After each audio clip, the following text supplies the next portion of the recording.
시청자 여러분 안녕하십니까? 건강한 생활 습관을 지켜드리는 쿠키 건강 뉴스 시작하겠습니다. 정부가 차세대 주력 산업으로 주목받고 있는 바이오 헬스 산업에 2025년까지 연간 4조 원 이상을 투자합니다. 정부가 발표한 바이오 헬스 산업 혁신 전략에 따르면 향후 10년간 100만 명의 유전체 정보 등을 모아 국가 바이오 빅데이터를 구축하고 데이터 중심 병원을 지정해 대규모 임상 진료 데이터를 질환 연구와 신약 개발 등에 활용할 계획입니다. 또 병원과 대학, 기업, 연구기관 등의 공동 연구 지원을 확대하는 등 병원을 구심점으로 한 연구 클러스터를 적극 육성합니다. 연구개발 투자 지원에서는 연간 2조 6천억 원 수준인 바이오헬스 분야에 대한 정부 R&D 투자를 2025년까지 4조 원 이상으로 확대 추진하는 한편 민간 벤처 투자와 공동으로 우수물질을 선별 투자하는 투자 연계형 R&D를 신설하기로 했습니다. 1시간 이상 밤잠을 설치는 남성 노인의 경우 활력 감소, 악력 저하 등을 비롯한 노쇠 위험이 더 큰 것으로 나타났습니다. 경희대병원 가정의학과 연구팀이 70에서 84세 남녀 노인 1,100여 명을 대상으로 수면과 노쇠의 연관성을 분석했는데요. 그 결과 남성 노인 가운데 잠자리에 들어 실제 잠들기까지 걸리는 시간이 1시간 이상 소요되는 사람은 그렇지 않은 사람보다 신체적 노쇠에 해당할 확률이 4.3배 높았고 우울증을 앓을 확률도 함께 올라갔습니다. 연구팀은 여성 노인의 경우 밤에 8시간 이상 자면 그보다 적게 자는 사람에 비해 노쇠 확률이 4배까지 높아졌다며 잠을 오래 잘수록 근육량이 줄어 노쇠 위험이 커진다고 추정했습니다. 정부가 흡연을 부추기는 분위기를 근절하기 위해 표준 담뱃값 도입 등을 담은 금연 종합 대책을 내놨습니다. 보건복지부는 최근 국민건강증진정책심의위원회를 통해 담뱃값 면적의 75%를 경고 그림이나 문구로 채우고 오는 2022년에는 담뱃값 디자인을 통일하는 표준 담뱃값을 적용해 담배 회사의 광고를 차단하기로 했습니다. 또 공중이용시설 내 실내 흡연실은 2025년까지 모두 폐쇄하고 무분별한 길거리 흡연을 막기 위해 실외 흡연 구역을 전국적으로 10,000개 설치할 계획입니다. 전자담배로 흡연할 때 사용하는 전용 기구에도 경고 그림을 부착해 일반 담배에 준하는 규제를 가합니다. 50대 이후 요통을 앓게 되면 우울증을 경험하거나 진단받을 가능성이 커질 수 있다는 연구 결과가 나왔습니다. 인하대병원 가정의학과 연구팀은 50세 이상 2,600여 명을 분석한 결과 요통이 있는 그룹의 우울증 진단율은 9.3%로 요통이 없는 그룹에 비해 6% 높았다고 밝혔습니다. 우울감 경험률도 요통 그룹이 26%에 달한 반면 요통이 없는 그룹은 10.6%에 그쳐 2배 이상 차이를 보였습니다. 연구팀은 이번 연구를 통해 50세 이상 요통 환자는 우울증을 진단받거나 우울감을 경험하고 자살 충동을 가질 위험이 높은 것으로 나타났다며 요통 환자의 걷기 운동은 우울감을 낮추는 데 도움이 된다고 전했습니다. 유방암과 위암을 모두 잘 치료하는 1등급 병원이 전국 86곳으로 집계됐습니다. 건강보험심사평가원은 권역별 병원 정보가 담긴 유방암, 위암, 적정성 평가 결과를 공개했는데요. 2017년 유방암 수술을 한 의원급 이상 185곳과 위암 수술을 한 204곳의 진료 기록을 바탕으로 종합 점수를 산출했습니다. 두 종류 암에서 모두 1등급을 받은 병원은 총 86곳으로 서울권 27곳, 경기권 22곳, 경상권 18곳, 충청권 7곳, 전라권 6곳, 강원권 4곳, 제주권 2곳입니다. 이번 적정성 평가 결과는 심평원 누리집 홈페이지와 스마트폰 앱, 건강정보 이동통신 응용 프로그램에서 확인할 수 있습니다.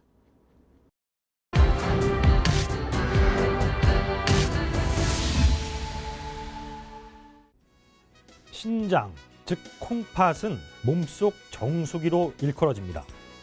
음식을 먹고 난 뒤 생기는 노폐물이나 독소 등을 거르고 인체 대사 과정에서도 중요한 역할을 하는데요. 이 몸속 수분량과 전해질을 조절하는가 하면 다양한 호르몬을 분비해 균형을 맞춥니다. 콩팥이 제 기능을 못하면 이 같은 질서가 깨지게 되겠죠. 오늘 이 시간 들여다볼 질환, 만성 콩팥병입니다. 앞에 급성이 아닌 만성이라는 말이 붙었다면 콩팥 손상이나 그 기능 감소가 3개월 이상 지속되고 있는 겁니다. 안타깝게도 콩팥은 90% 가까이 기능이 상실되더라도 드러나는 증상이 없을 수 있습니다. 병원을 찾았을 때는 이미 손을 쓸 수 없는 지경에 놓여 있을 수도 있다고 하는데요.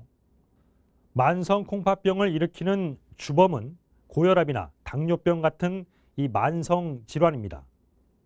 또 만성 콩팥병을 안고 있으면 만성 질환의 위험도 커지니까 서로 악순환 고리에 물려 있는 셈입니다.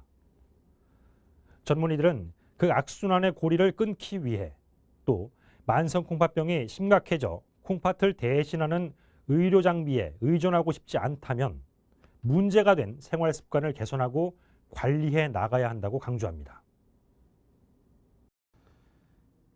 지난 2017년 만성 콩팥병으로 병원을 찾은 환자는 20만 3,900여 명, 2010년에 비해 7년간 2배 넘게 증가했습니다. 특히 60세 이상 환자가 15만 명을 넘기며 압도적 비율을 차지합니다. 고령층에서 환자가 많이 발생하는 이유는 나이가 들면서 콩팥의 크기가 작아지고 기능도 쇠퇴하기 때문입니다. 콩팥으로 흐르는 혈액도 줄면서 노폐물을 거르는 활동력도 저하됩니다. 더불어 고령층은 당뇨나 고혈압 등 만성 질환을 앓고 있는 경우가 많은데 이들 질환은 병의 진행을 부추깁니다. 가장 큰 원인은 당뇨병과 고혈압입니다. 그래서 당뇨와 고혈압이 원인의 70%를 차지하고 있는데 혈당 관리가 제대로 안 되거나 고혈압 치료를 받지 않거나 받고 있다고 하더라도 적절히 혈압이 치료되지 않을 경우에 신장에 비가역적인 손상이 있게 되고 이거를 적절한 시점에 진단해서 치료하거나 교정하지 않을 경우에 기능이 점차적으로 떨어져서 만성 신부전 상태로 되게 됩니다. 콩팥이 노폐물을 거르는 기능은 이를 담당하는 콩팥 속 사구체의 여과율 지표로 확인할 수 있는데 만성 콩팥병이 진행될수록 그 수치는 점점 줄어듭니다. 증상은 대개 신장 기능이 80% 이상 소실돼야 나타나는데요. 독소를 제대로 배출하지 못해 잦은 피로나 식욕부진, 불면증, 야간용, 구토, 가려움증 등에 시달릴 수 있습니다. 질병관리본부가 2011년부터 전국 17개 대학병원과 실시 중인 추적조사 연구에 따르면 이 같은 만성 콩팥병을 앓고 있을 경우 일단 사망률이 높아집니다. 또 병이 악화될수록 심혈관계 질환이나 빈혈, 골다공증 같은 합병증 발생 가능성이 커지는 것으로 나타났습니다. 신장 기능이 정상인 같은 나이대의 사람에 비해서 만성 신부전이 있을 경우에 환자들은 뇌혈관과 심혈관 질환의 합병이 굉장히 높고 이로 인한 입원 및 그리고 사망률이 매우 높은데요.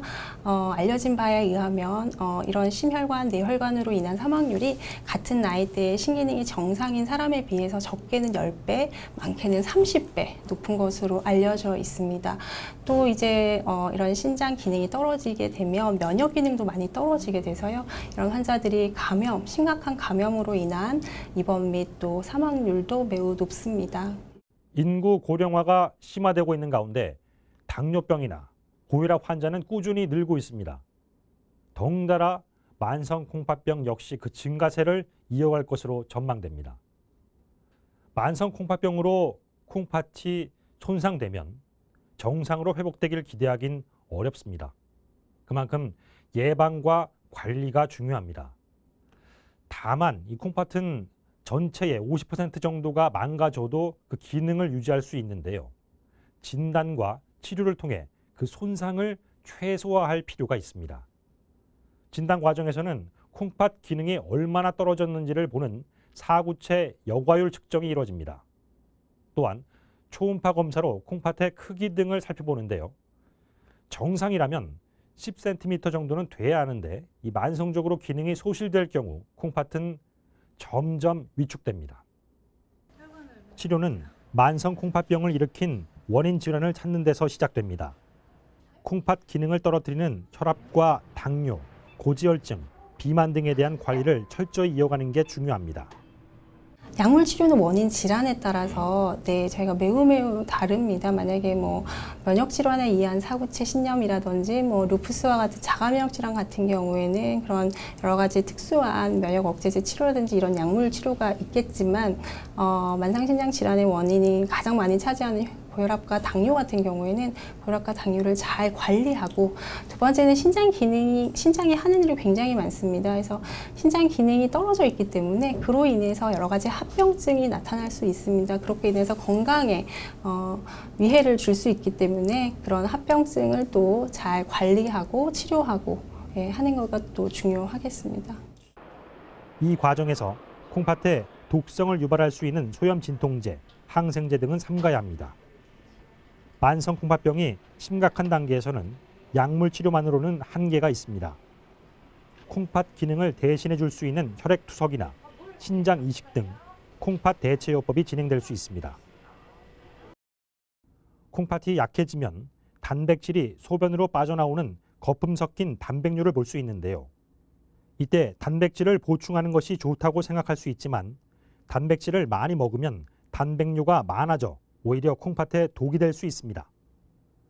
콩팥 상태가 나쁘면 칼륨 함유량이 높아져 심박동이 불규칙한 부정맥이 생길 수도 있는데요. 칼륨 함유량이 높은 채소 등을 먹을 땐 물에 2시간 이상 담가 놓았다가 살짝 데친 뒤 물을 버리고 요리하는 게 좋습니다. 흡연 또한 만성 콩팥병 예방 및 극복을 위해 피해야 할 위험 요소입니다.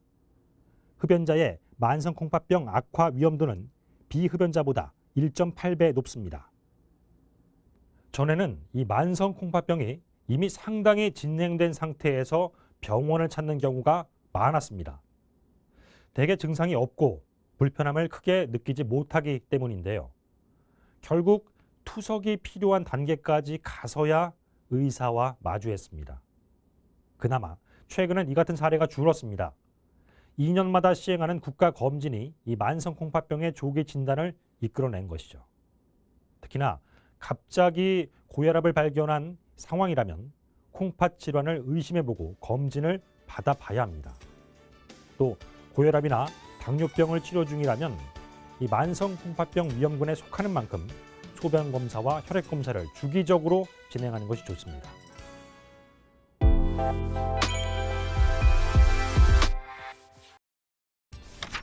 아이가 눈을 잘 맞추지 못하거나 눈을 찌푸려 사물을 본다면 소아 약시일 수 있습니다.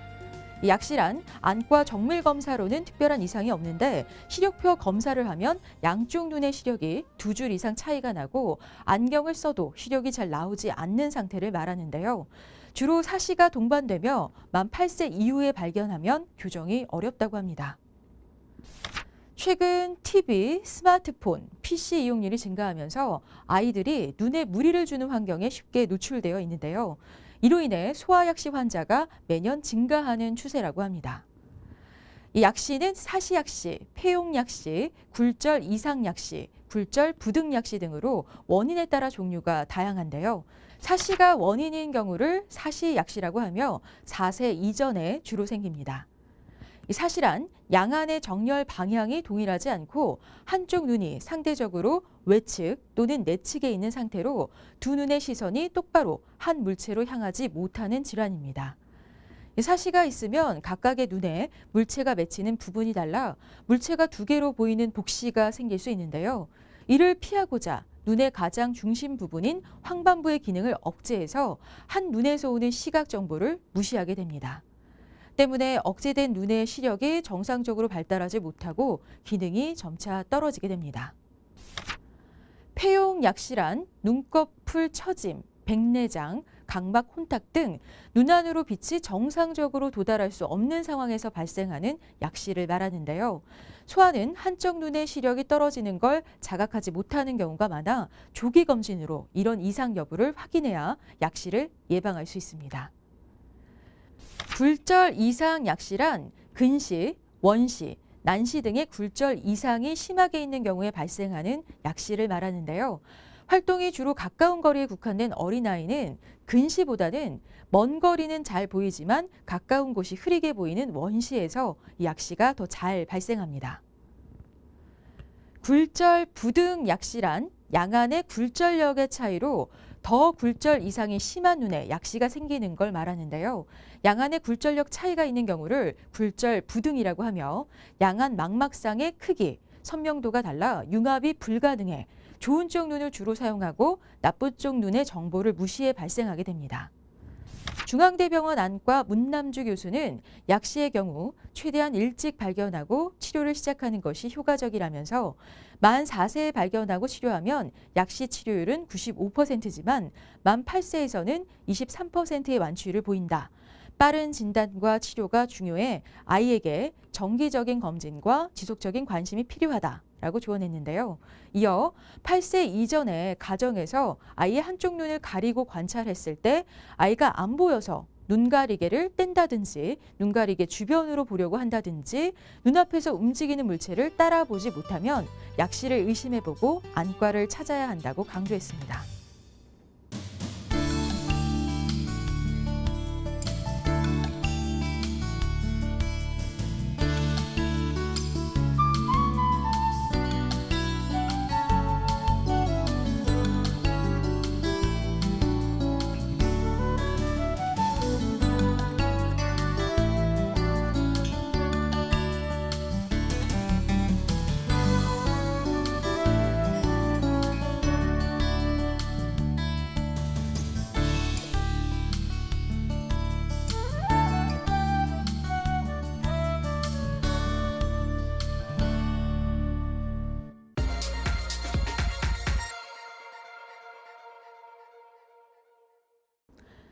점심 식사 후에 소화도 시킬 겸 걷기 운동하는 직장인들 많은데요. 제대로 걸어야 확실한 운동 효과를 볼 수 있습니다. 먼저 종아리를 들어 올리거나 스쿼트, 플랭크 동작으로 준비 운동을 해줘야 전신 기능을 더욱 향상시킬 수 있고요. 척추와 가슴을 펴서 상체를 바르게 하고 시선은 밑이 아닌 정면이나 약간 위를 바라봐야 합니다. 또한 발 뒤꿈치가 먼저 땅에 닿게 한 후 앞부분을 내딛는 게 좋은데요. 올바른 걷기 운동으로 생활 속 건강 챙기시기 바라고요. 오늘 쿠키 건강 뉴스는 여기서 인사드립니다. 고맙습니다.